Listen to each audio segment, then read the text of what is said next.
The event welcomed Sierra Leoneans from various ethnic backgrounds, along with other African nationals. And many attendees expressed a deep sense of ancestral connection to the Temnes, embracing the idea of cultural unity. Interim President, Takom Texas Chapter, Idrissa Fadika Bangura, recalled about the history of the organization, drawing comparisons with other well-established Sierra Leonean groups like Tegloma, Creole Descendants Union, Supreme Sisters, Mabohandi, and Sierra Diaspora Women. He emphasized that the Temnes are equally capable of uniting under a strong and impactful organization.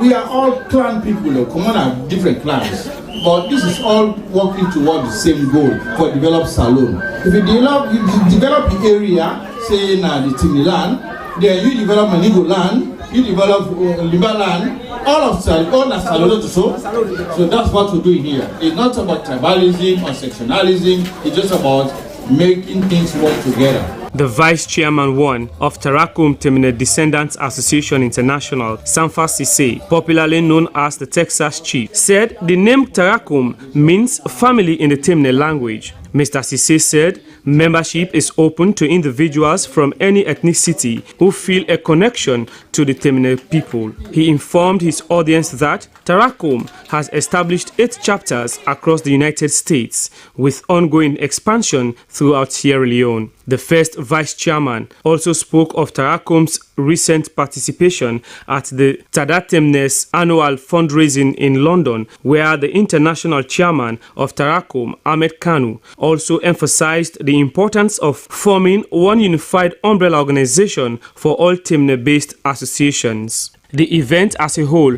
was filled with fun and meaningful activities, including traditional music and dance, children's games such as musical chair, egg and spoon races, and other Mexican prenatal game. Balu Sise Bangura, wife of the chapter's interim president, won the adult musical chair competition, while 2 toddlers also received awards for their enthusiastic participation. Despite the heat, the sunny weather added to the joyful spirit of the occasion.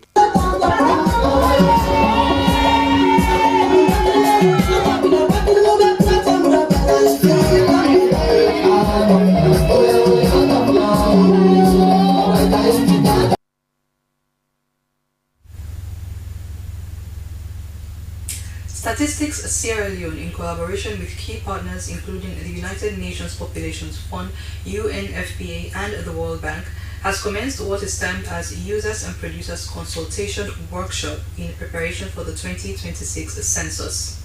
The 2-day national workshop held at the Brookfields Hotel in Freetown brings together an array of stakeholders in an effort that the forthcoming census is inclusive and responsive to the needs of Sierra Leoneans. Jonathan Turner has more.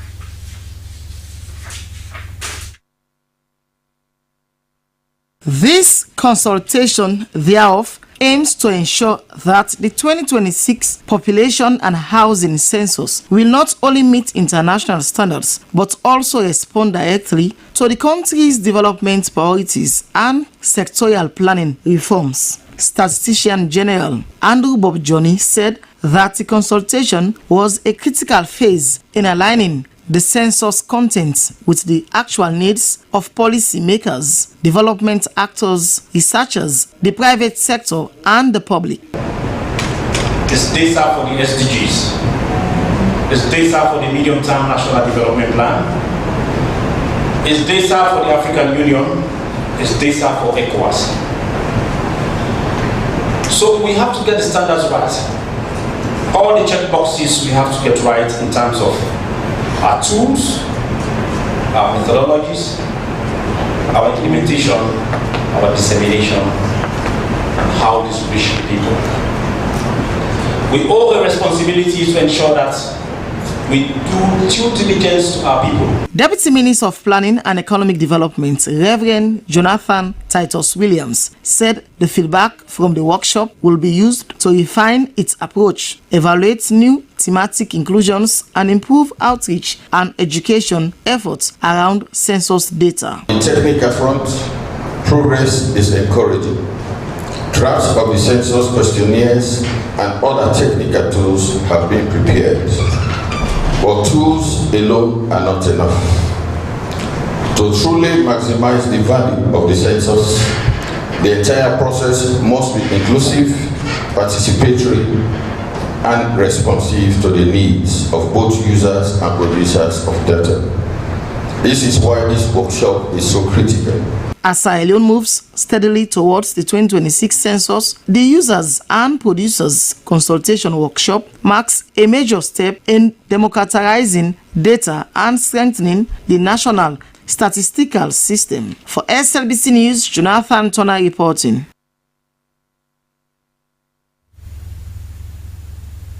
The Egyptian ambassador, Her Excellency Ambassador Rashna Suleiman, has pledged her country's continued support in health, agriculture, diplomacy, education, among others. She gave assurance during the 73rd anniversary of the National Day of the Arab Republic of Egypt, and Moses Conte was at the event at Radisson Blu Hotel, Freetown. The engagement saw a lot of stakeholders and representatives from various MDs interacting with the Egyptian representatives and development partners. Ambassador Rashna Suleiman said Egypt has stood firm in its commitment to the African liberation, which has become a beacon of hope and a reliable partner to many nations providing diplomatic support. She said Egypt and Sierra Leone were deeply rooted in the values of African solidarity, mutual respect, and common destiny. Ambassador Suleiman noted Egypt will continue to support African countries, especially Sierra Leone, in key areas that support human capital development. One of the defining moments in our bilateral relations occurred in March of this year, when His Excellency President Julius Maada paid an official visit to Egypt upon the invitation of His Excellency President Abdel Fattah el-Sisi. The discussions that took place during the visit underscored our shared commitment to elevate cooperation in diverse areas: healthcare, education, infrastructure, renewable energy, agriculture, and trade. Deputy Minister of Foreign Affairs and International Cooperation, Frances Aligali, congratulates the Egyptian government on behalf of Sierra Leone, saying Sierra Leone joined the celebration with deep reflection of enduring legacy and relationship between both countries. As we reflect on this historic achievement, we celebrate not only the achievements of the past, but also the enduring partnership and friendship between our two nations. Sierra Leone and the Arab Republic of Egypt enjoy excellent diplomatic relations, anchored on formal agreements, high-level exchanges, and great cooperation in various sectors like defense, economic development, transportation, trade, and social infrastructure. This day marks the commemoration of the historic Egyptian Revolution of 1952, which starts as a powerful statement of Egypt's enduring spirit of sovereignty, unity, and progress. The event stands as a remembrance day to courageous men and women whose vision and determination transformed the course of Egypt's history, ushering in an era refined by liberation, dignity, and self-determination. Moses Conte, SLBC.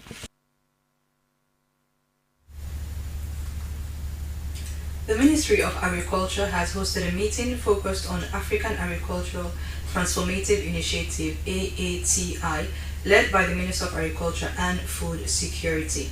The meeting, held at the Ministry of Agriculture, Food and Security Conference Room, underscored Sierra Leone's commitment to enhancing its agricultural strategies alongside Tanzania, both of which were selected for their clear visions and actionable plans in agriculture. Christina Kamara has more.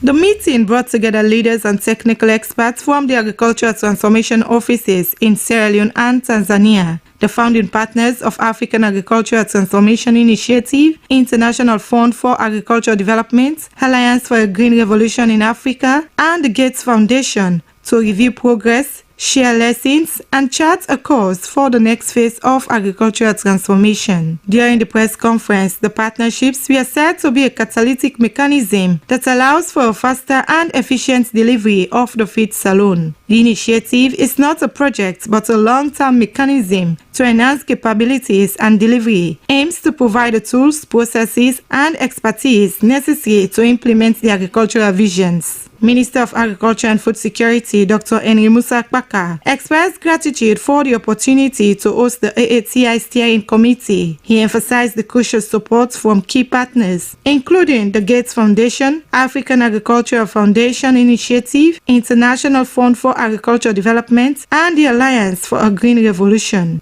This is not a project. This is a mechanism to allow us to be better, to quicken delivery, to where we have blind spots as a ministry, or where we don't have capabilities to drive things in the system, that this agency, this office will have the capability to be able to work with trade, finance, Bank of Sierra Leone to drive things for us. The meeting featured a presentation by Director of Agricultural Development, Gates Foundation, Enoch Chikava, who highlighted the importance of demand-led development. He noted that the selection of Sierra Leone and Tanzania was based on their well-defined agricultural strategies. Associate Vice President, Department of Country Operations at International Fund for Agricultural Development, reiterated a strong vision and leadership of Sierra Leone's president, emphasizing the collaboration among the four institutions involved in AATI. Executive Director of AATI, Safia Boli, expressed pride in returning to Sierra Leone and stressed the need for continuous engagement with both the government and industry stakeholders. One, we need to further strengthen the ATO as a team, bring in additional skill sets that will be useful for the implementation of the feed salon strategy. And the second part is, within those skill sets, strengthen the ones that will be for the two key priorities, the agricultural finance mechanism, agricultural bank, that we would like to help and support, drive, be a catalytic pulse for it, but also understand better from the farmers what are the requirements to drive the rice value chain. The establishment of an agricultural transformation organization was focused on co-designing specific programs to advance the ministry's work. SLBC News in Freetown, Christian Akama reporting. The head of media, Sierra Leone Police Assistant Commissioner of Police, ACP Brahima Kamara, has said the police, together with the Hamilton community people, conducted a preliminary search on the boat recently washed ashore at the Hamilton beach for any illegal materials. ACP Kamara, who was updating the media at the police weekly press briefing, said investigations are still ongoing, and Abdul Mansari has more. According to ACP Kamara, nothing of police interest was found after the police and the community people conducted a preliminary search on the boats.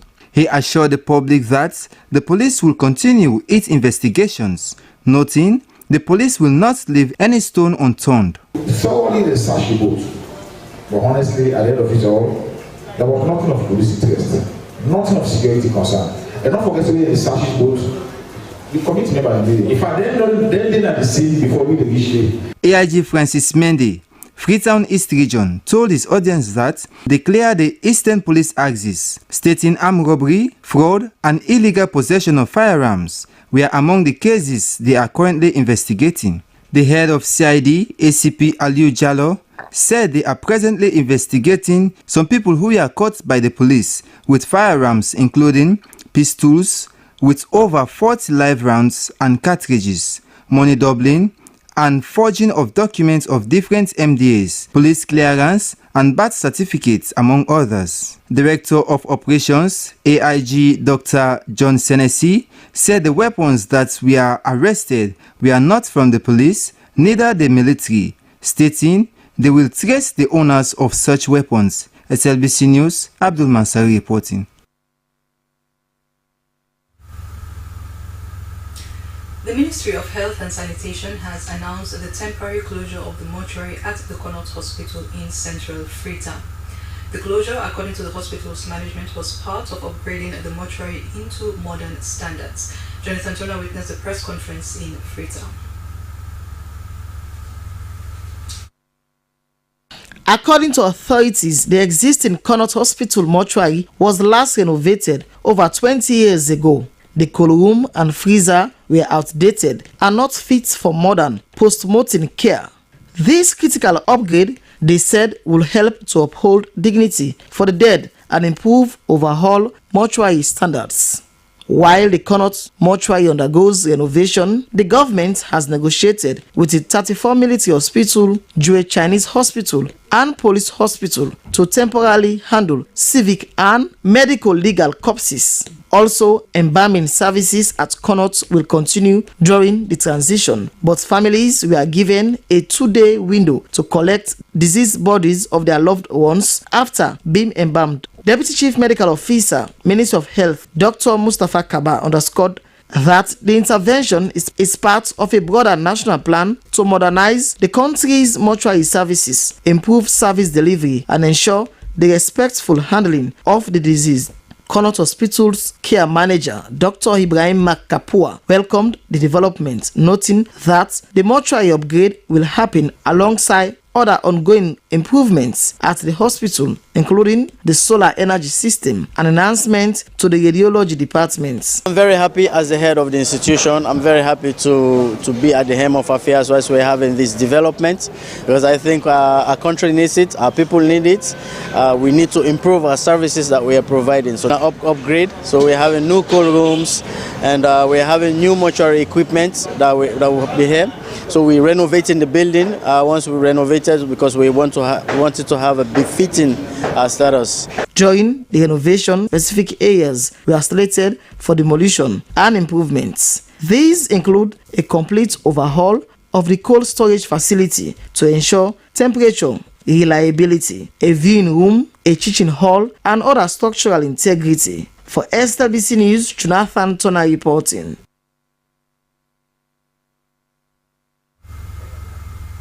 A member of the Parliamentary Committee on Health, Honorable Alice Asandi, has said immunization continues to be one of the most cost-effective means to protect the population, especially children and other vulnerable groups. She was speaking at the end of a 3-day session to review and validate the national immunization policy held at the Dohas Hotel, Bow City. And from Bow City, Thomas Neal reports. This national immunization policy is a revised version of the 2002 edition. It is intended to guide all categories of stakeholders, including immunization service providers, policy and decision makers, administrators, managers, government agencies, and health development partners engaged in the provision of immunization services in Sierra Leone. Member Committee on Health in Parliament, Honorable Alice Sandi, commended the Ministry of Health, its technical development partners, especially Focus 1000, for organizing such an important program, adding that the 3-day engagement marks a critical step in reviewing the national immunization policy, which was originally endorsed by Parliament in 2023. She said the review is a process that demonstrates their shared commitment to keep the health policy responsive, inclusive, and aligned with global best practices, indicating that as parliamentarians they remain committed to ensure this policy is effectively implemented, adequately resourced, and backed by strongly legislative oversight. Honorable Alice Sandi commended all stakeholders for their active contributions throughout the process and encouraged continued collaboration as they work towards a healthy and resilient nation. A representative of the Ministry of Health, Margaret Manna, pointed out that the ministry is pleased with the review of the policy, which she described as not only timely but will address the health policy on immunization and will also support the ministry in its drive to reduce death among children and other vulnerable groups. She maintained that the document is also a step towards attaining the Sustainable Development Goals on health as well as universal health coverage, adding that the policy will ensure there is access and use to quality vaccines stipulated categories. Officer in charge, Focus 1000, Yusufu Kagbo, said Sierra Leone has been plagued by Ebola, COVID-19 and Mpox, but with all of these diseases, robust action from the Ministry of Health together with partners who came on board to see how they can mitigate and address all of these public health concerns. He said his organization, through the support of partners like MasterCard, Africa, CDC and AMREF Health, realized that the process to develop an approach to solve the immunization issue will not be complete if the policy is not reviewed and validated. This policy has taken into consideration the holistic range of issues inherent and pertinent to the delivery of quality immunization services in a manner that is ethical, accessible, and acceptable to all eligible beneficiary populations in Sierra Leone. This comprises the acquisition, distribution, transportation, storage, and administration of a variety of vaccines currently in the program.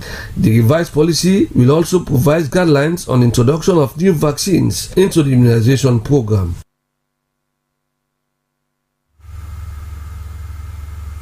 Many schools in rural areas lack basic furniture to make learning easy and comfortable. The case is not different even in urban centers where some schools and institutions of higher learning had to go on a double shift due to sparsely available furniture. To surmount these challenges and also to contribute to access to quality education, the United Nations Development Program has launched the Supporting Action to Education project. With funding from China Aid worth about $2 million United States dollars, the project aimed to provide over 14,000 furniture sets to schools and institutions of higher learning. Dennis Fraser was at the project's launch. Advisor to His Excellency the President on Human Capital Development, now officially launched. The scene depicts the launch of the Supporting Action to Education through the provision of furniture to schools and institutions of higher learning in order to promote access to quality education in Sierra Leone by the Presidential Advisor on Human Capital Development, Professor Alpha Tijan Wuri. Putting the support into perspective, the Presidential Advisor on Human Capital Development, Professor Alpha Wuri, who doubles as an experienced educationist, said the country has come a long way in terms of challenges faced in the educational sector, and access to furniture was one among many. He went on that although the government has invested a lot in improving infrastructure in some schools and universities, they can't succeed without the effort of development partners. What I'm trying to say is that our economic position is difficult. The project is holding our hands for a short period of time, giving us the safe environment that we want for us to use our brains and ensure we can get it right. According to the United Nations Development Program Resident Coordinator Frederick Ampere, the launch of the Transformative Initiative, which strategically aligned with Sustainable Development Goal 4, was a clarion call on the need for realization of different sectors coming together to boost human capital development. This project also brings into sharp focus the need and the realization of different ministries coming together and making something happen for the good people of this country. And I want to commend the two ministers here for working together with us and the government of China to make sure that this project is becoming a reality. The Chinese ambassador to Sierra Leone, Wan Chi, said the partnership between China and Sierra Leone signals a unique commitment to put children and young people first when considering human capital development, a pledged commitment for developing the education sector and other areas. Thirdly, our commitment to education and human capital development cooperation. We believe that education can bring extensive and far-reaching benefits to a country. Other speakers spoke on the significance of the project in broadening skills capacity base, while noting that education is not only a right but a foundation of human capital development, hence the need to invest in quality education. SLBC, Dennis Fraser reporting.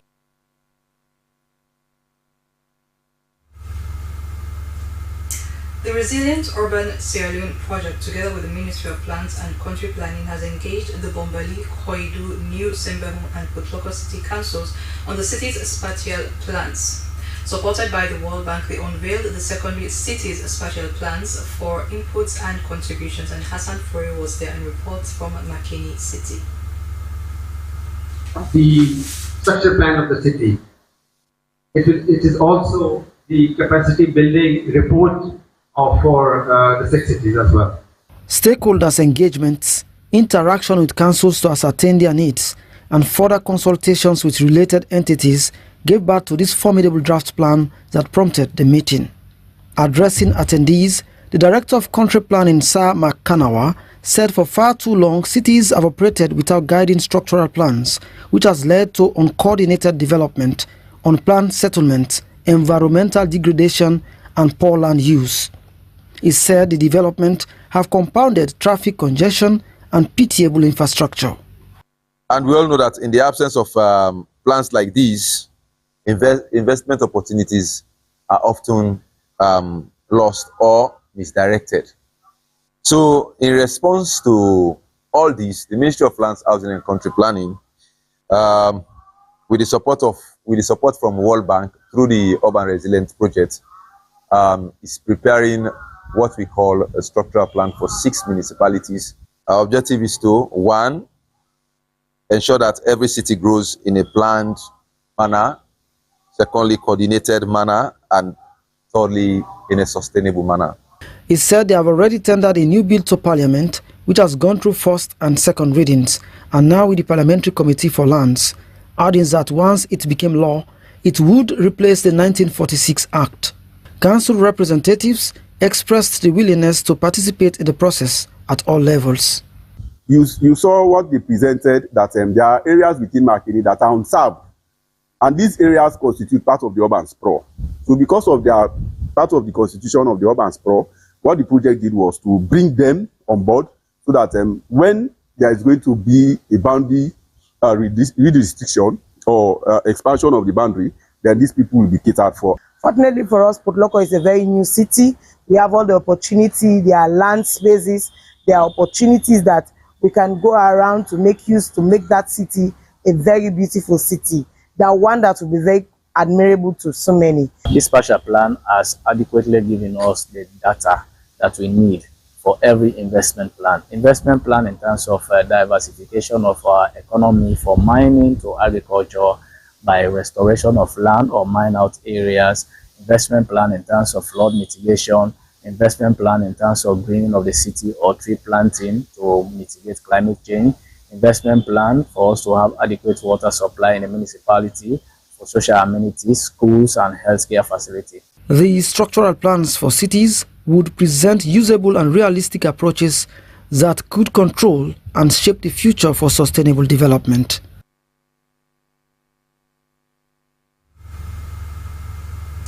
It is now time for our segments, and first up is the international news.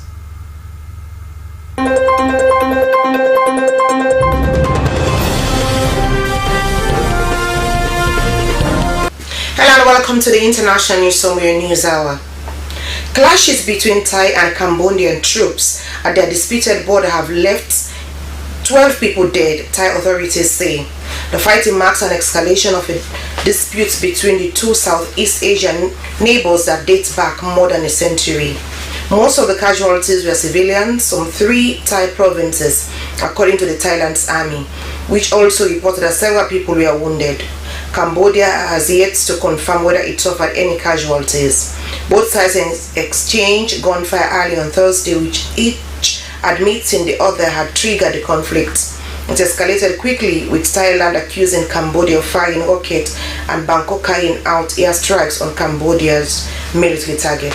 Thailand has closed its border with Cambodia, while Cambodia has downgraded its ties with Thailand, accusing its military of using excessive force. Both countries have asked their citizens near the border to leave the areas, with Thailand evacuating 40,000 civilians to safer locations. Drone strike by both Moscow and Kiev killed 2 in Russia and 3 in Ukraine, hours after a brief third round of ceasefire talks concluded in Istanbul.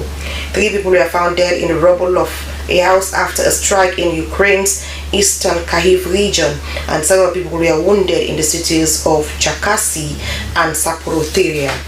The famous Pavuz Market, a UNESCO World Heritage Site in the Black Sea port city of Odessa, was also hit, and several fires broke out across the city following an overnight attack, authorities said.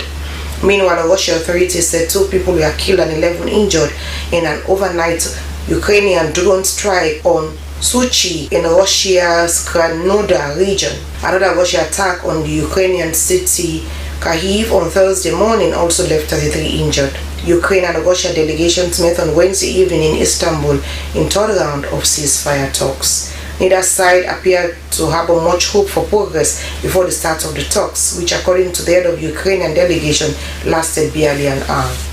A new constitution that has allowed Togo's long-time head of state, Farouk Ganassingbe, to shift to a new role as all-powerful prime minister and escape the constitutional presidential term limit has triggered anger on the streets of the capital, Lome.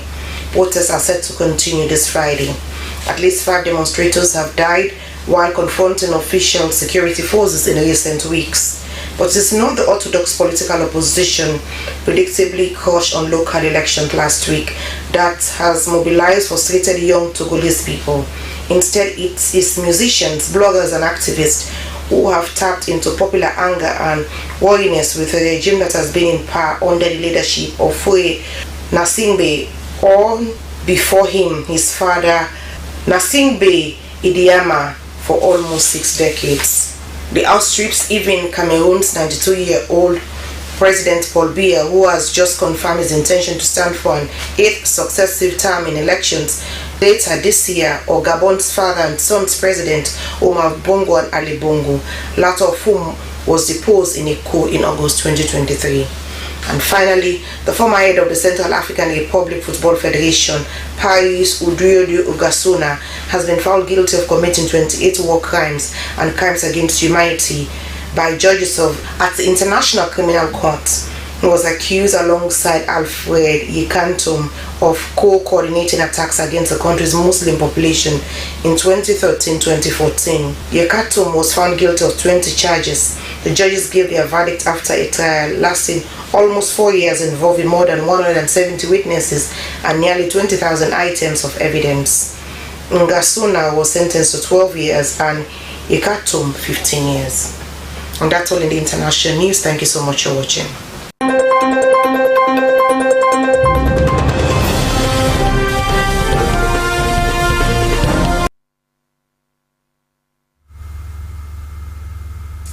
Next up on our segments is the sports update.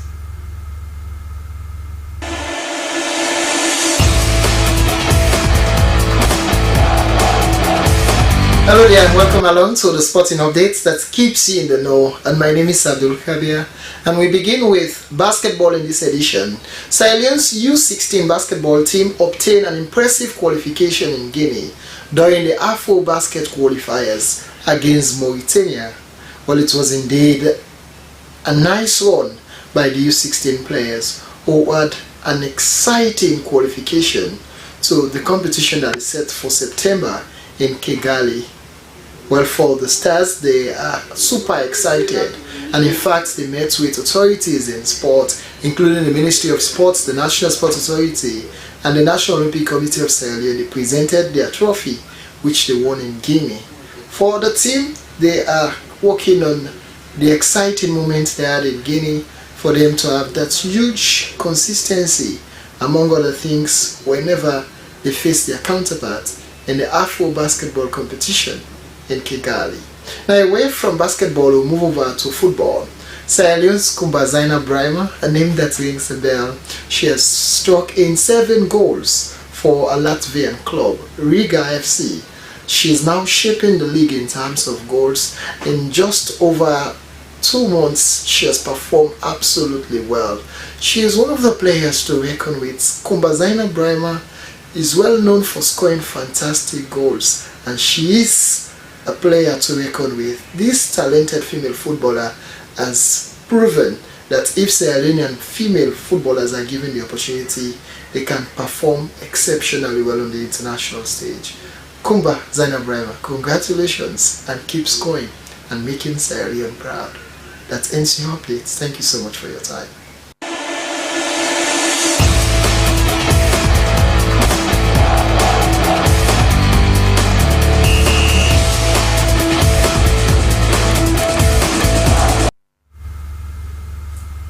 That was a sports update. Now to end the news, the main points again.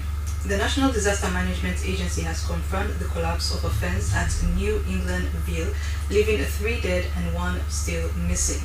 The collapsed fence landed on a makeshift structure situated directly beneath it, which was a home to a family of 6.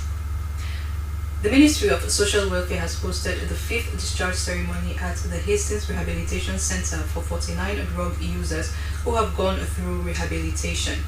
The move was led by the National Task Force on Drug Substance Abuse under the Rehabilitation, Recovery and Reintegration Initiative. The CSO Consortium on Petroleum and Industrial Relations has engaged journalists on the fuel pump price and transportation fare issues. Its chairman, Alfonso Manley, called on citizens not to adhere to what he described as unauthorized individuals and organizations in relation to fuel pump price.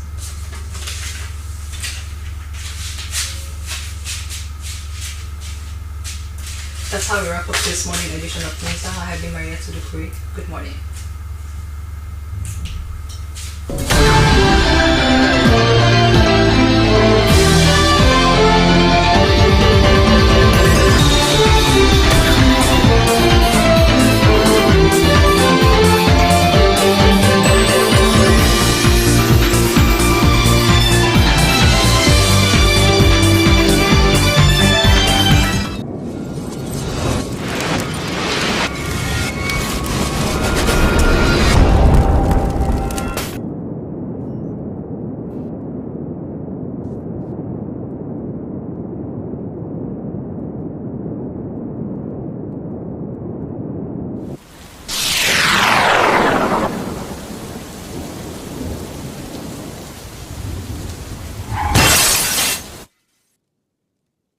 The 59th Annual Convention of the Ahmadiyya Muslim Community United Kingdom, a global convention promoting peace, brotherhood, and unity across the world. Attended by over 40,000 people. Don't miss this live coverage of this unique event from the 25th July 2025 on SLBC at the following times.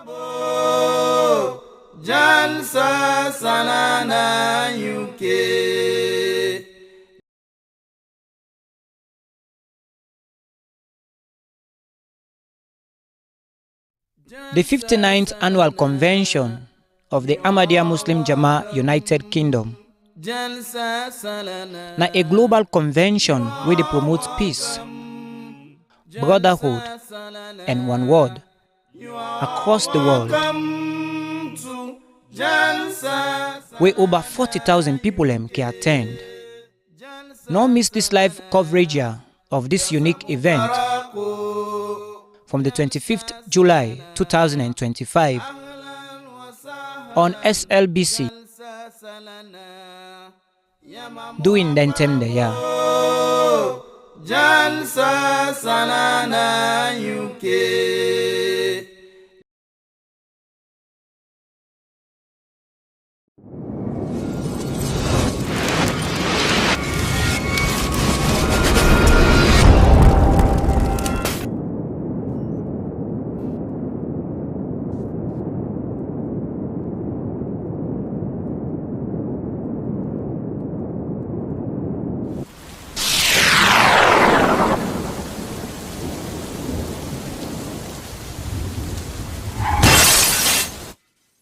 Here's how to send money overseas using AfriMoney and BNB. Dial *161#. Select option 1. Go to option 6 for overseas money. Press 1 for BNB. You'll see the list of countries you can send to. Enter receiver's full name. Enter the receiver's phone number. Enter the amount you want to send. Enter your PIN to confirm. You will receive an SMS confirming your transaction. Terms and conditions applied.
A place cannot produce poems.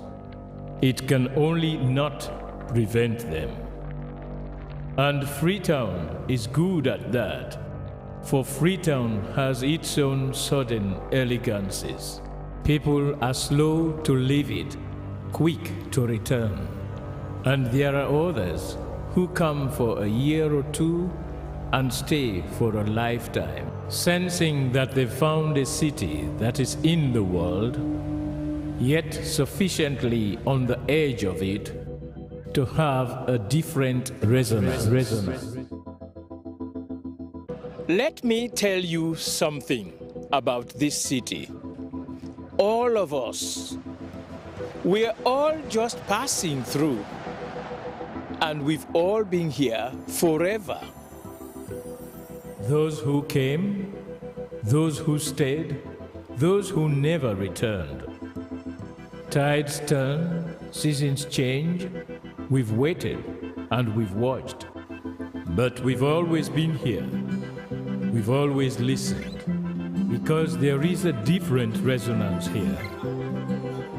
It comes from the river, and the land, and the sky. It's our place, all of us. This city belongs to everyone. And you know when it's your time. And it's our time. Listen, we are Freetown. The golden rules of Freetown. Don't pretend you're something that you're not. Don't go thinking you're better than anyone else. Or that anyone else is better than you. Don't shout about it. Get on with it. We are Freetown. Freetown! Freetown! Yeah! We found our voice again. I'm from India and Freetown. I'm from China and Freetown. I'm from the UK and Freetown. I am from Nigeria and Freetown. I am from home and Freetown. This city belongs to everyone. The fishermen, The taxi driver, The barber, the drummers, the dancers, all of us. All of us. Everybody. We are Freetown. The past is ours. The future is ours. It's our time again. and this city belongs to everyone. The playwright, The greengrocer, the teacher, the dog. this space is ours. This light is ours. the beaches are ours. The rivers now we own. The roads are ours. The bridges now we own. We are Freetown. We are all visitors and we've all been here forever. We've got the mightiest river. And the biggest sky. And there's a resonance again. Freetown, Freetown. We are proud of this place. We love this city. And we want you to love it too. We are proud of this place. Na pass we all dey pass like stranger dem, but we all don dey from them.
Today is Friday, the 25th of July, 2025. Good morning and warm welcome to your breakfast show. Good morning, Sierra Leone, the program that starts your day with analysis and different views on current happenings in the country. I am your presenter, Esther Sako.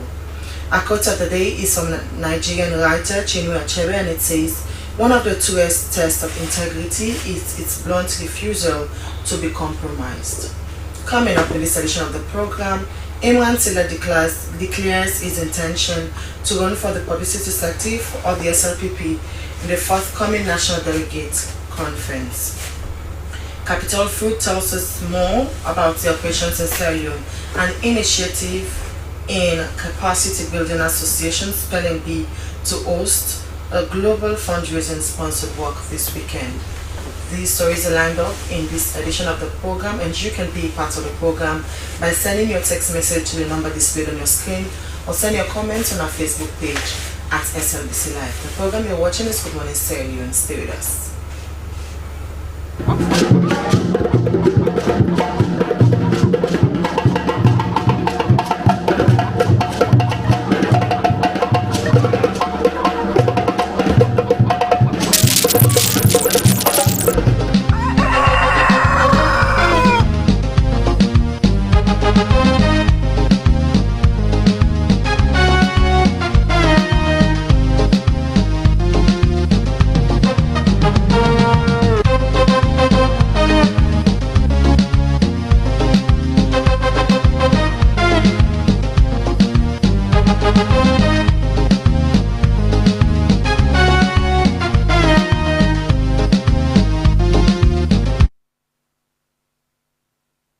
Welcome back to the program. You're watching this Good Morning Sierra Leone live on the SLBC, and you can be part of the program by sending your text message to the number displayed on your screen, or send your comments on our Facebook page at SLBC Live. It's now time for us to usher in our guest. Well, in the studio this morning, we have one of the contenders for the publicity secretary position of the Sierra Leone People's Party, and he's Imran Silla. Good morning, Imran, and welcome to the program. Very good morning. Thank you for the opportunity. Okay. So, tell viewers what actually inspired you to run for the publicity secretary position of the Sierra Leone People's Party? Well, thank you very much again. I feel inspired by the leadership of His Excellency the President, retired Brigadier Julius Madabio, who is the President of the Republic, but then also the leader of the Sierra Leone People's Party. I have been doing this job since August of 2018. And thanks to His Excellency the President, who chose me at the time to be part of the Strategic Communications Unit at the Ministry of Information and Communications then, but now Civic Education and Communication has been eliminated. So since I started in August of 2018, this is what I have been doing, and I think I have had the grace, the support and the blessing of His Excellency the President. That is why I can safely say 7 years on, this is what I still do for the President and his government, and by extension the Sierra Leone People's Party, because the way our democracy works is that political parties produce presidential candidates who, if they win an election, have the opportunity to form government, one on behalf of their party, but then largely for the citizens of the Republic. And so when His Excellency the President put together, his government, he chose me to be one of the phases of his government, and so I enjoy doing it, and I think I would like to see how I can bring some synchronization between government and the political party in terms of information dissemination, reaching out to supporters across the country, but then also to the public, so that they fully understand exactly what government is doing, what are the plans and policies of His Excellency the President and the leader of the party. And over and above all that, I think one of the commitments I have made so far is to build the biggest communications architecture this country has ever known, certainly since the introduction of multi-party politics in 1996. Now, I say so because I've had the good fortune of being part of the President's communications team since 2012. So when he was a presidential candidate then in 2012, and he didn't win those elections, I was one of the few who was chosen at the time, together with Mohamed Gamanswari, Khalilu Tutangi, Honorable Gival, Ben Fude, Ajay Kaba. We formed the communications team for His Excellency the President then, And in 2018, as we were going into the runoff, I joined that team again in 2023. I mean, you all know I played a pivotal role in the comms aspect for the campaign. So I think having acquired those experiences over a period of 10 years, I think it's about time now that I bring those skills right to the fore to be able to build the kind of architecture that the party is looking forward to having for the elections in 2028, and that's a commitment I have made. I've also promised that if I have the opportunity and have the trust of the delegates, that I'm going to tap into many talents. I shall be talking to Ladusoy, I shall be talking to Khalil Stange, I'll be going back to Benfold, I'll be talking to Honorable Gival, right, so that I benefit from their own knowledge and expertise and experience over time to be able to get the kind of information architecture that we need to have going into the elections. And so, and I feel that over and above all that, I'm going to follow the leadership of His Excellency the President, because as we move forward in the coming days and weeks and years to come, right, it is crucial that we listen to the voice of the leadership in terms of the direction that the party would like to take, right, and follow that direction. I have committed myself, right, without any hesitation whatsoever, that I shall be following the leadership of His Excellency the President in ensuring that his vision for the party and the country comes to. Because ultimately, as a political party, the Sierra Leone People's Party will be attempting to do something that both political parties have not succeeded in doing. So Imran, all of these that you've highlighted, are there reasons that make you different from other people that are contesting for the position that they should actually vote for you as a publicity secretary for the SLPP? Well, being the communications person for the Ministry of Information and talking for a political party, they are two different. Well, it's essentially the same, because I mean, if you're talking for government, you're essentially talking for the political party, because the political party that forms the government. And so what you're doing for the government, you're also doing for the political party. Now, I would like to continue to do the same for both political party and government, but with a slight focus now on the political party in terms of the kind of architecture it would like to have going forward. Over and above all that, I mean, I think if you talk to all the candidates, I mean, and there's 6 of us contesting to be National Publicity Secretary, I'm sure they will tell you exactly what their mindset is and what they intend to do. But I have said time and again and again and again that I am the only candidate in these elections for the position of National Publicity Secretary who's currently doing the job. So others will tell you that when I come in, I mean, this is what I intend to do, this is what I'm looking at, these are my visions, these are my objectives. None of them is actually doing the job but Imran, and I have been doing it for 7 years now and counting, with the blessing of His Excellency the President. So you need somebody who's tried, tested, trusted, who knows exactly what to do and understand the nuances when it comes to communication. Because I do it every day, I live it every day, I mean, and I enjoy doing it. So I don't think any of the other candidates would claim to have the good fortune, right, of doing communications right now for party and government like I do in this current moment. Do you think you have the necessary vote? What's your relationship with the delegates? Because they are going to vote you in as publicity secretary. Well, again, I mean, this is a useful opportunity, like I had yesterday at AYB and the epic before AYB, to continue to engage and interact with delegates. I mean, over and above all that, then, I mean, you also understand that you have to meet them at their various points and locations to be able to talk to them. I have done that sufficiently enough in the hope that it will convince and endear them towards me to be able to get the required votes that I need to have. But then let me also say this, that you do all of the planning and preparation and thinking, right, and actions in the hope that you will get those votes. But the heavens are not going to fall, assuming Imran Silla did not become the next National Publicity Secretary. And that's a commitment we all need to make. But whatever those results are, whatever the outcome is, we should be committed to following the leadership still. Right? And that's a commitment I'm going to give, that should I become successful, I'll definitely follow the leadership of His Excellency the President. And if God doesn't destine this for me, that I'm aspiring for, right, His Excellency the President will still enjoy my trust and confidence right to that final moment as we go into the elections in the next 3 years from now. But I'm hopeful. I'm hopeful that the delegates see exactly what I have done over this period, that the delegates know that I am committed to doing this job. Yesterday, I had to go to the party office to fulfill the requirements, right, as provided for by our procedures and laws, when it comes to nomination, and it was successful yesterday. I had my 2 nominees and had to go through the interview, so I'm now definitely going to be on the ballot box, and this is something I would like delegates and the public to understand, that I have met the conditions set by IMOC and the party to be able to contest in those elections next week, and definitely Imran Tila is going to be on the ballot box. Okay, continues with us on the program is Imran Tila, and he's a contender for the public city secretary position of the Syrian People's Party. We'll move on to other issue. Established in 2013 by the collaborative effort of Hamza and No Azim, and based on the legacy of their fathers, Capital Foods emerged as a dedicated force in Syrian's agricultural landscape.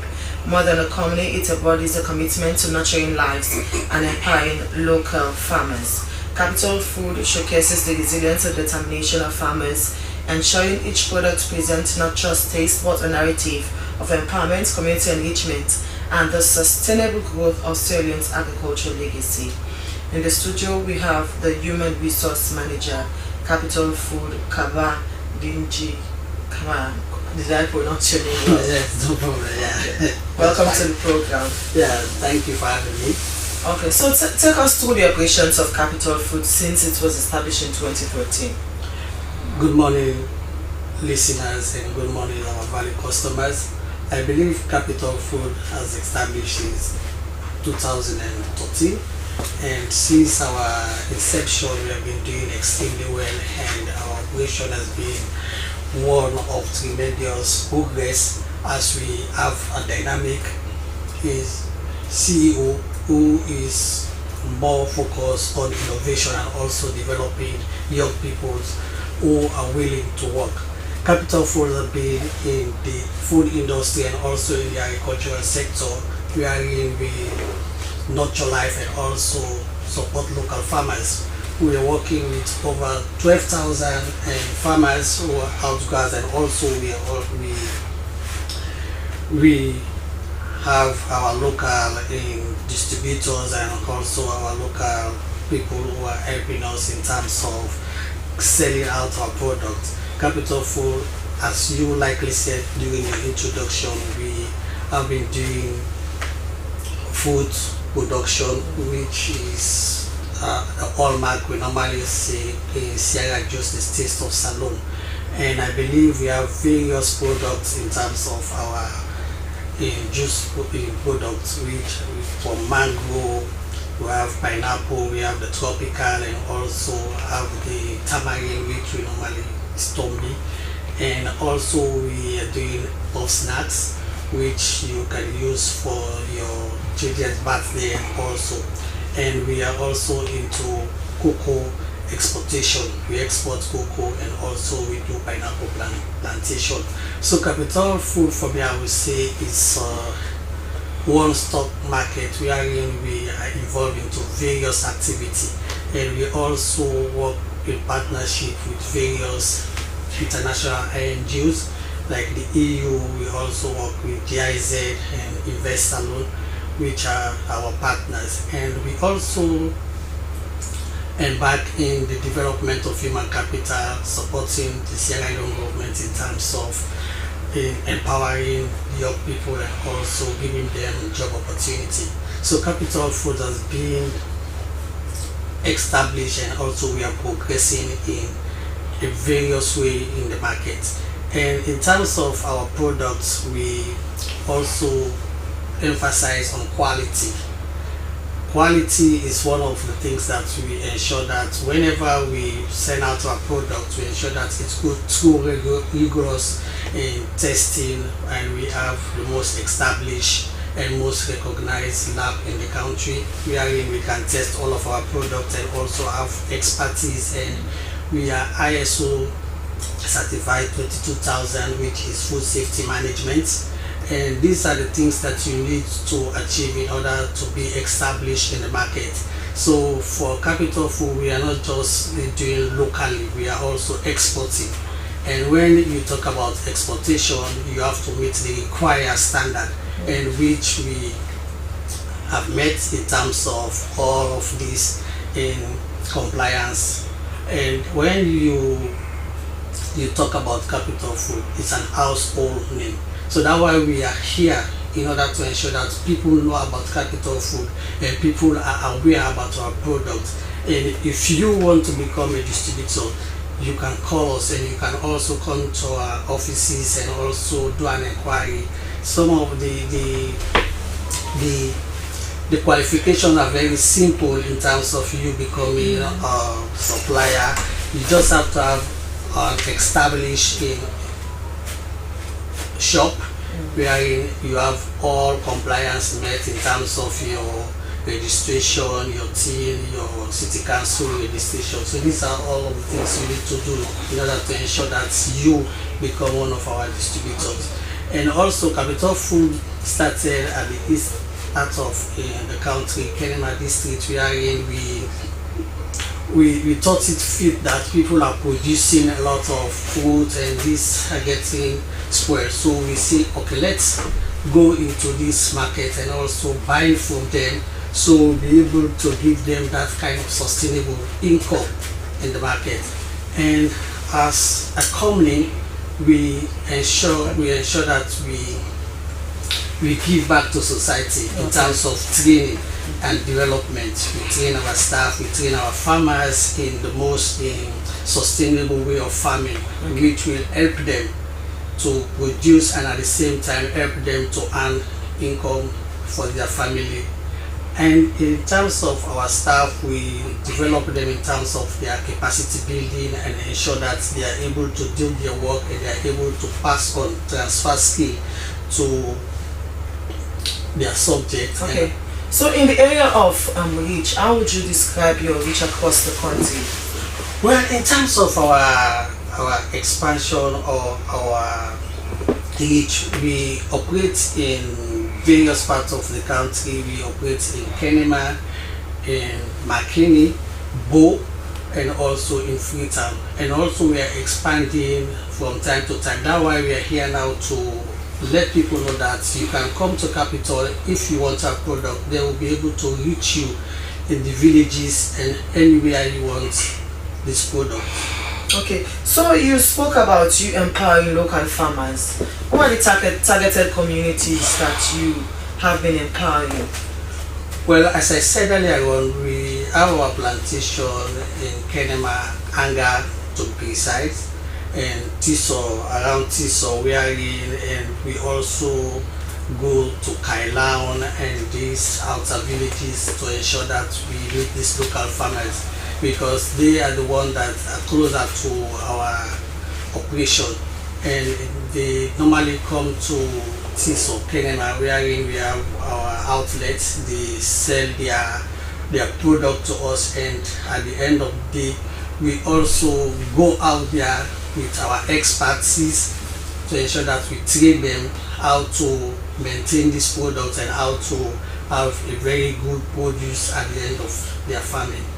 Okay, so apart from you training these local farmers and creating job opportunities, what other ways does Capital Food ensure they do their corporate social responsibility? Because you know, as a company, you also have your CSR. Yes, as a company, we are always focused on our CSR, our corporate social responsibility, by supporting the community in terms of education and in terms of also road construction, and also building in boreholes for the community to ensure that they have clean water and at the same time have access to their villages and also to their houses. So we look at the community and also engage them through various institutions like the EPA and also other government institutions to ensure that we support whatever project they might have. In terms of education, we buy school materials to ensure that the children have the required school material to learn. And in terms of the community, as I said earlier on, we support in building boreholes so that they will have clean water to drink. Okay, continue to stay with us on the program. He is Kaba Digi Kamara, and he's the Human Resource Manager for Capital Foods. When we move on to another issue, as the Initiative in Capacity Building Association by SPLNV in partnership with the Ministry of Basic and Senior Secondary Education will host a global fundraising sponsored walk this weekend. The theme for the walk is Lace Up and Step Up to enhance mental health. Well, before that, we will move on to another issue. We'll come back to that.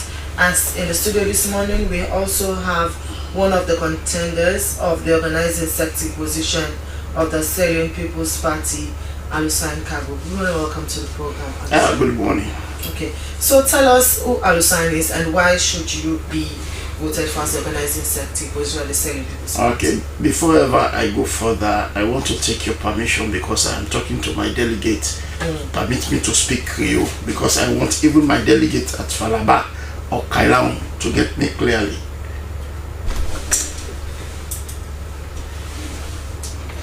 Please move on with English. It's an English program. Okay, Alusan Kabo is a graduate from Fairby College. Alusan Kabo was born in Makeni, schooled in Makeni.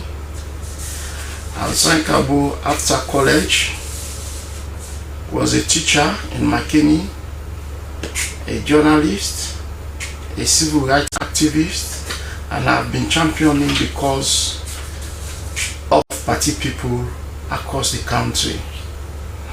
Alusan Kabo is aspiring for the position of National Organizing Secretary of the Sierra Leone People's Party. Alusan Kabo has been organizing people for a very long time.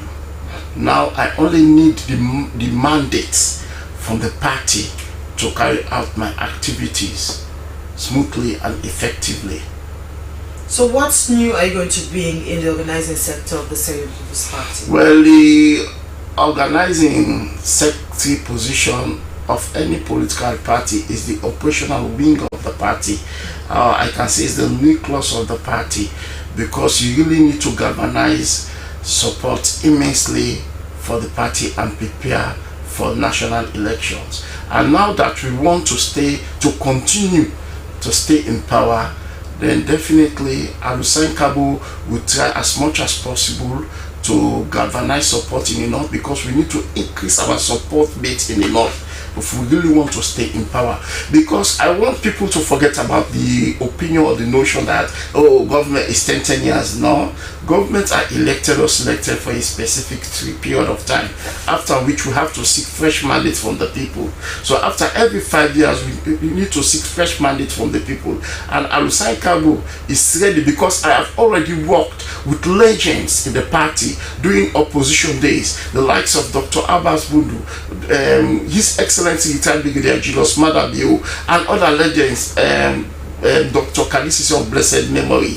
I have followed their footprints, I have followed their tactics, I have copied so many things, I have done apprenticeship, and now I am ready because to bring back those tactics we used to do when we come to when we gain power in 2018, and I'm ready to bring back those things because they are now absent in the party, because or else the flag bearer that we are going to have is going to face big challenges if the organizing sector is weak. So take us through your pointers, as you heard from Imran when he was speaking. He made mention that he has been in the limelight speaking for the government. Alusan Kabo has served in various capacities or in different capacities of the party.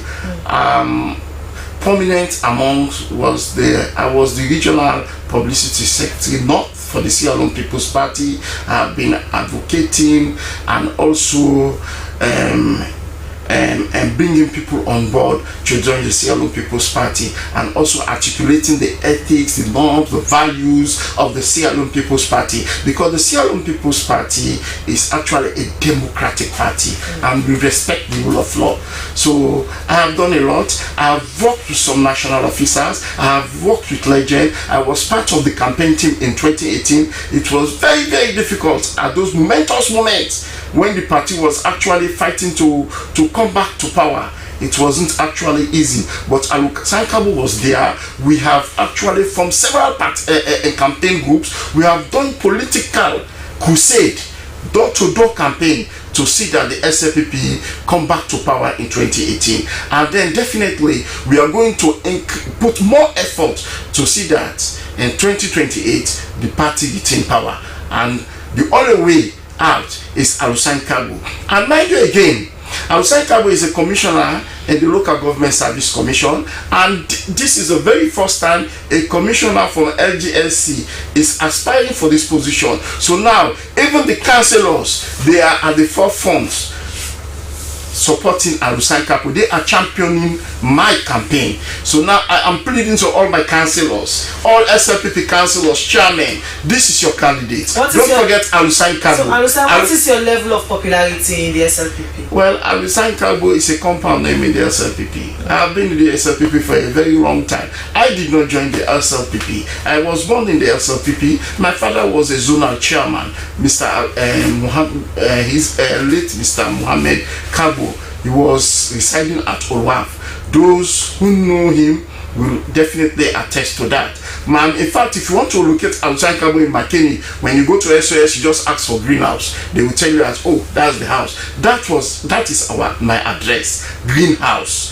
So to tell you that I have special attachment to the SLPP. So now the delegates, make no mistake, Alusankabo has gone through tremendous apprenticeship from all legends, from most of the legends in the party, and definitely Alusankabo is the right candidate. And again, we want to stop that notion that SLPP is a Mindepana party. Alusankabo is a pure Northerner.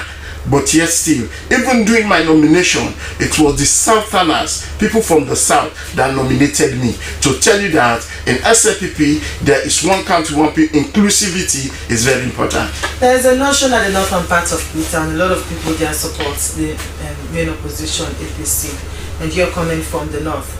So how would you ensure that you galvanize the necessary vote if you're voted in as an organizing center? Well, first of all, I'm a very popular person in the north. I have taught several people, and today most of them are graduates, some of them are lawyers, magistrates, as the case may be. And I have support group all over, almost in the entire northern region. And definitely, we just need to add more weight to those support groups and see how best we can retain power in 2028. The mission here is to retain power in 2028. Some people are coming into the race to protect their job. Some people only come to the race because they now have good jobs. But we were in the race during the days when it wasn't easy for people to identify themselves, especially in the north, that I am SLPP, but I was the publicity secretary defending the party in the north. Then definitely I have gone through all those tested battles and I'm ready for it. Okay, so continue to stay with us, and the program is Alusankabo, and he is a contender for the organizing secretary position of the Sierra Leone People's Party. Well, we now take a health tip of today. Today we look at skin cancer, how it looks like. Well, while melanoma only accounts for a small percentage of skin cancers, it is also the deadliest forms. Doctors suggest to use the ABCDE rule to identify the warning signs of melanoma. When it's caught early, it's highly treatable with a 99% cure rate. Let's watch and learn.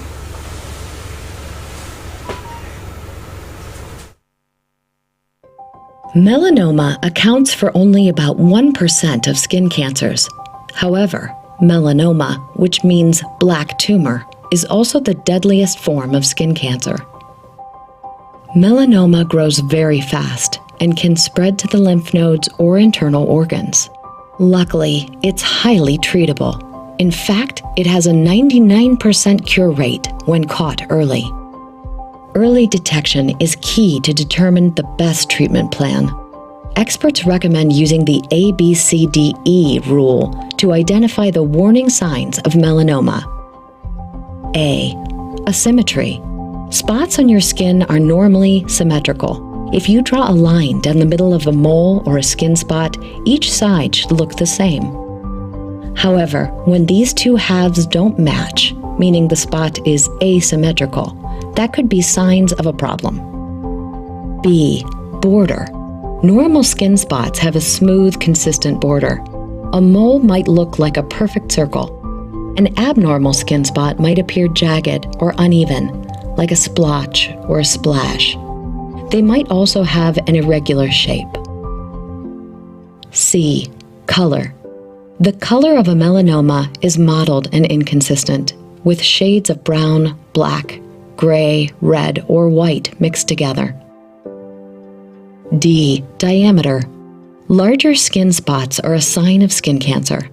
A good rule of thumb is that a spot with a diameter bigger than a pencil eraser is abnormal and should be checked out by a doctor. E. Evolving. Normal skin spots maintain a steady appearance over time.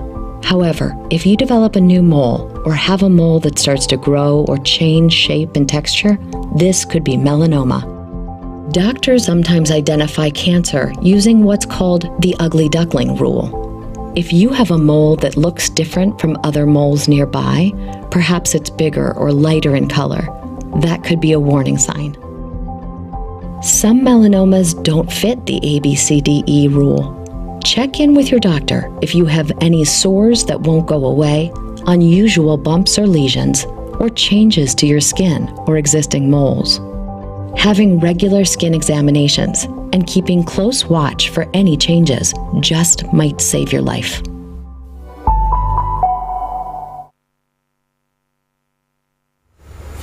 Hope we learned a lot from today's LT, but it has to do with skin cancer and warning signs of melanoma. Well, we still have Imran Silla in the studio, who is contending for the publicity sector position of the Sierra People's Party. So, Imran, let me bring you in. Is there anything lacking in that position?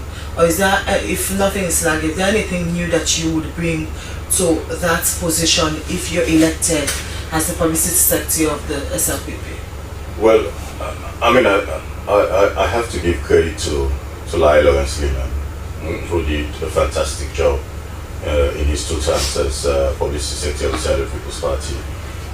He picked up from the late Musa Tambasam, who was publicity secretary up until his demise, and Lehman filled in that vacancy at that time in opposition, and he did a fantastic job, and therefore delegates gave him a 2nd term as national publicity secretary of the party.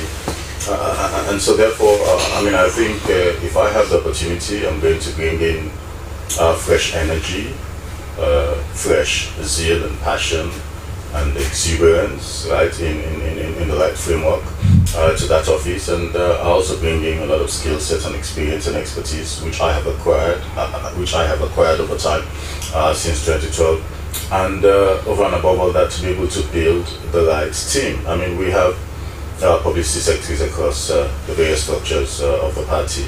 So from regional to district to constituencies to zonal to chiefdom to sectional.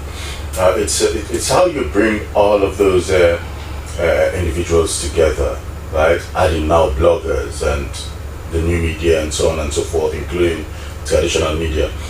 And that is what makes for the kind of potency that I'm looking at. Yeah. So to be able to galvanize all of the required human capital that we have, including giving them the various skills to be able to go on and communicate in those various communities. That is what I'm looking to do. So in terms of what I would bring, I'm bringing in exuberance, I'm bringing in zest, I'm bringing in passion, I'm bringing in experience, I'm bringing in a clear vision and understanding as to what needs to be done between now and 2028. So I mentioned earlier that the Sierra Leone People's Party will be looking to do something no other political party has done before, and in doing so we have to put our best foot forward. What do I mean by that? In 2007, the late Ahmed Tidiane tried without success to get someone better to be the next president. In 2018, the previous administration tried to get someone to be the next president from the same political party, and that did not happen. So we are looking at one more opportunity to do a transition in 2028, for the next SLPP presidential candidate. And in doing so, you need people at the national executive level who already understand what needs to be done in those various positions. So as National Organizing Secretary, as National Police Secretary, as Chairman of the party, as Secretary General of the party, we should be up to speed with what needs to be done to be able to make sure that when that presidential candidate comes in, he has a safe landing in the party, and he'll be able to play catch up in a sense. So Emma, let's say you're elected as the publicity secretary for the party. Yeah. What would be your first 100 day in office? What would you do in your first 100 days? My first 100 days basically would be twofold. One would be to touch base with every single public relations officer that exists within the structure of the party. So I'm talking now from district right through to zonal, sectional, and chiefdom level. Number one. Number two, I am going to straight off begin my job as the National Publicity Secretary by moving from community to community across this country. So, for example, my idea is every single weekend I'll be out of Freetown. I'll be spending my time in those communities to be able to engage and talk to people. So I'm not talking about simulcast, going into a radio or community station to be able to engage. I'm actually talking about going to those communities, spending time at the entire basis, the Okada stations them and all of them, and they engage them one-on-one, bring them together, have those conversations, and then you can now go and sit in a community radio station to be able to talk, because the money and the pattern, based on the data and statistics that we have, listen to community radio stations.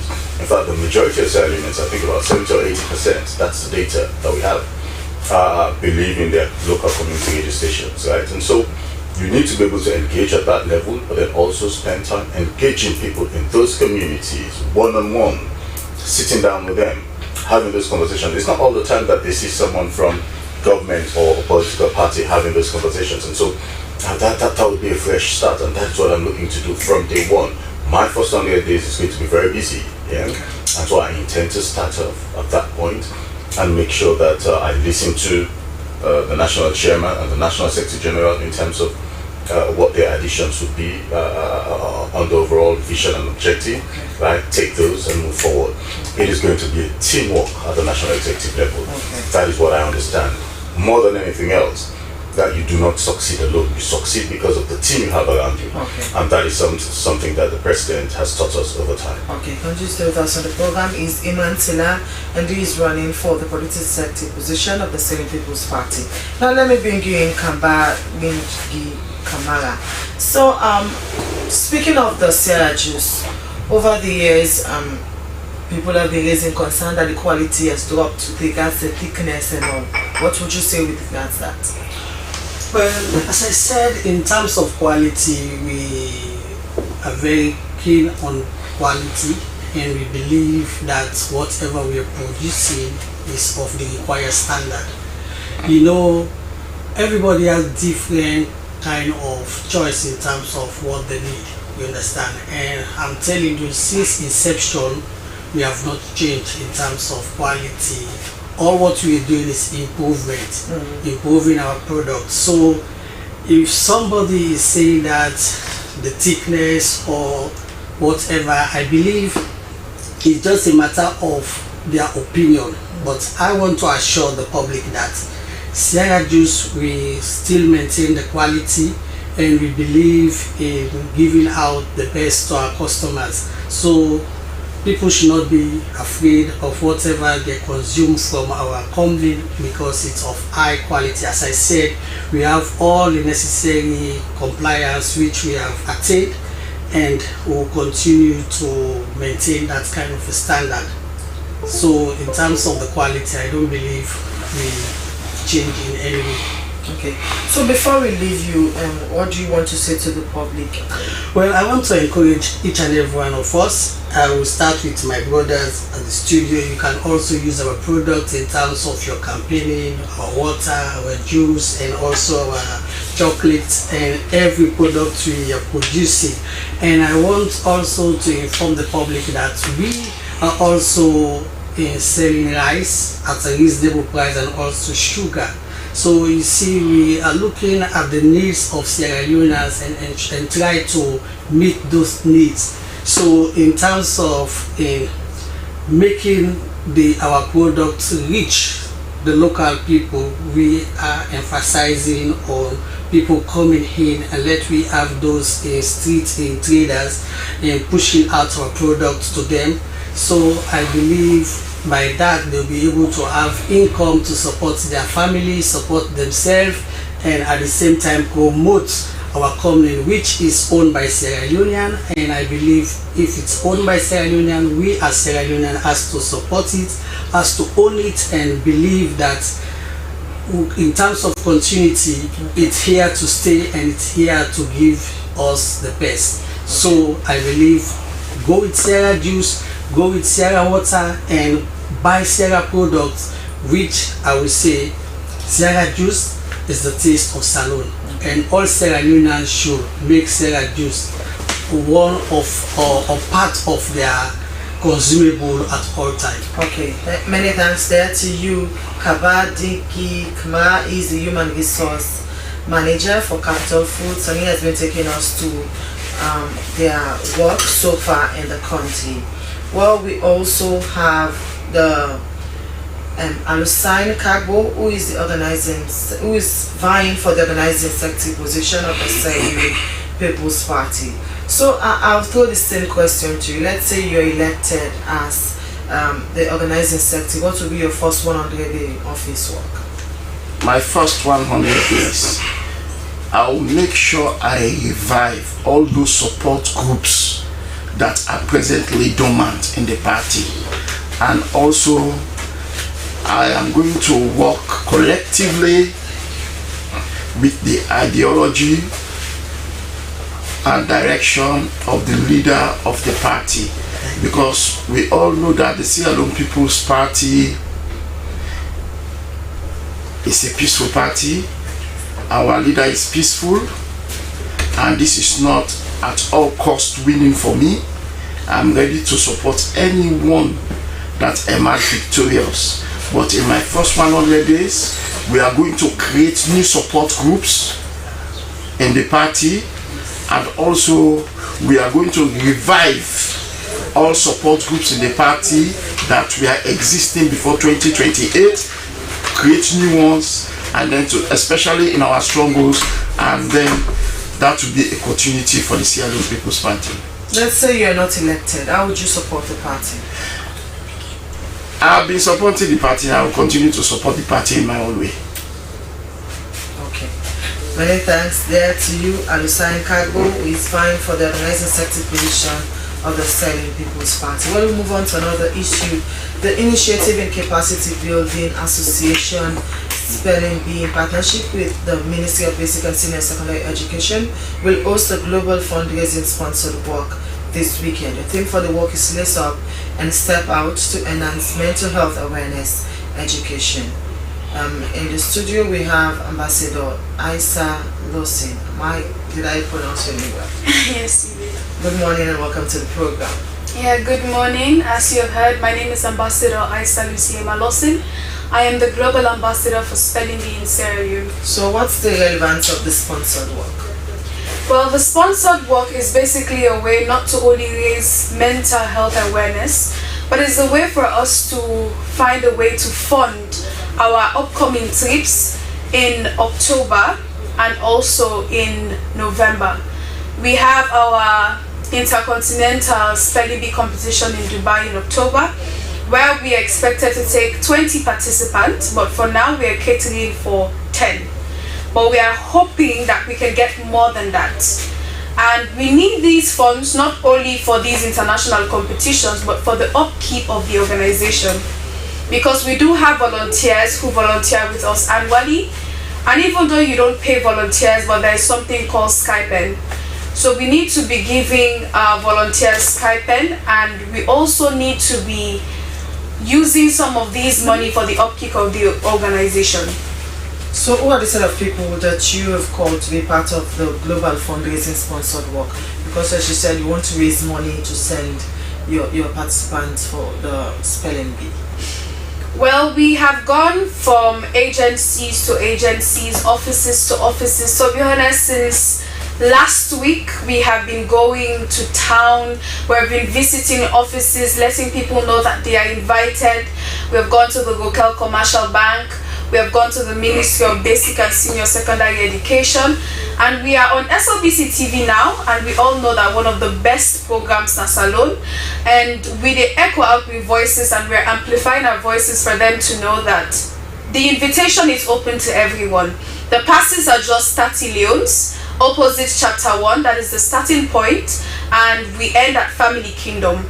You know, the reason why we are calling for support is because we know together we can achieve a lot. After all, 2 heads are better than 1. And if we all put our hands together, we will be able to represent Sierra Leone in the Intercontinental Spelling Bee in Dubai in October. Is this the first edition of sponsored work you're doing? Well, I would say yes, but we do have occasions or events that we ourselves have hosted, but it's basically not sponsored work. We have dinner. Most of the time, I think it is at June or July that we have our dinner, where we are hoping to sell tickets for a very reasonable cost. At the same time, we want to showcase the talents of these young people, where we invite very, very important people, which some of them honor these invitations while others may not. Okay, so how have you been partnering with the Ministry of Basic and Senior Secondary Education in ensuring that they support this spelling bee initiative? Well, the Ministry of Basic and Senior Secondary Education, as we've had education, we believe that spelling bee is a very good foundation when it comes to education. It helps you to articulate, it helps you to speak properly, and with ICBAI Spelling Bee organization, we also help you to build the confidence, the stamina, the strength, and we give you the platform and the audience. As you see, we do have our CEO of Spelling Bee, Ms. Aisata Musuhadi, but for these TV station programs, you see that our volunteers are the ones speaking, because she gives us a platform and an audience. I feel like empowerment is not only giving the platform, but giving the audience, and that is the reason why it is one of our goals as an organization to amplify the voices of our youth. We see the ongoing issues in Sierra Leone, where we see youth are being taken by drugs. We see our youth dying every single day, lack of skills, lack of things to do. They feel like opportunities are only for those who have connection and have the funds to sponsor them. And that is why we are here to prove them wrong, to tell them that opportunities are here, and we are making sure they know that these opportunities are available. So what has been the support of the Ministry of Basic Education with regards to your work so far? Well, the Ministry of Basic and Senior Secondary Education has also helped with making their offices available for us to be having classes. For example, when we are maybe a week to the actual day to travel, we have our classes where we have international tutors who would be teaching us things that we are expecting, and the Ministry of Basic and Senior Secondary Education made their IT offices available for us because it is easier to have Zoom connection there. And also, they have helped us to send our letters to agencies such as UNICEF and other agencies that cater for education and the needs of the children. You know, for us, we consider them as our middleman, because through them we're able to access a lot of other agencies that are willing to help. Okay, so let's talk on the sponsored work. How would you persuade the public to be part of this sponsored work? Let's say I want to be part of the work, so why should I be part of this sponsored work? Why should you be part of the sponsored work? This is a very good question. Now, number one, we hear that part of our theme is raising mental health awareness. You know, when it comes to mental health, in Africa, we say it's not a topic that people love to digress on. But I feel like it's a topic that we really need to raise awareness for. Now, apart from the fact that we are wanting financial aid, we are really intentional about our theme that we are raising awareness. We make sure that we contact hospitals who are willing to send us doctors and nurses to raise mental health awareness. If you have questions in your mind, you want to be tested for malaria, you want to be tested for typhoid, you want to be tested for other things, or you just want to know your career path, you need advices, you need counsels, be there on Saturday at 7:30 opposite chapter 1, and we'll answer these questions, to be honest. And you are going to see a lot of our age mates there, youths like us, because like I said, we are catering more for the youths, because in this area we believe that we need more of the empowerment. Okay, many thanks to you. There to you, my Ambassador Isa Lawson, and she has been taking us to their global fundraising sponsored work that will take place this weekend. And Imwan Sela, quickly in 30 seconds.